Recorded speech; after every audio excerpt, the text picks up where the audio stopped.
to something which our finance minister had also mentioned on this floor about the blockades of National Highway, particularly National Highway number 2 and National Highway number 37. This stretch in our country has been the site of illegal taxation by all kinds of armed groups for many years. A cement bag which is available for 300 or 350, barely 200 kilometers away in Dimapur, is sold in Imphal around 700, 800 rupees. So it has affected the economy, and it has been a decades-old problem, but things have become serious with the ongoing crisis. Some people are holding the citizens of the state to ransom in the name of separate administration. They have been trying to object the free movement of population on these highways.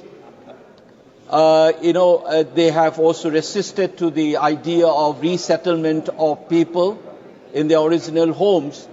And this has been going on from the day one. And I would like to draw the attention of this House that people are suffering because of this, which is a tacit support of the government. It seems that you have been partitioning people on communal lines. People in Churachampura traveling, for instance, 300 plus kilometers to travel, to catch a flight from Aizol rather than going to Imphal, which is barely 50 kilometers. And people from Imphal cannot afford flight. All of them have been using flight to go to Guwahati or Kolkata. This inconvenience has been going on.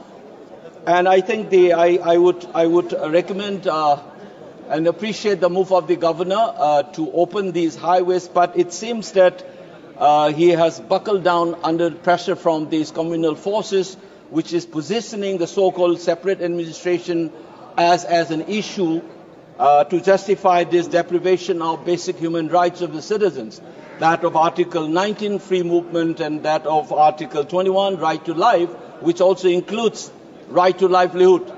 And I think so the government must take firm action to clear these roads and allow free movement of citizens in the state. Thank you, Madam Chairperson.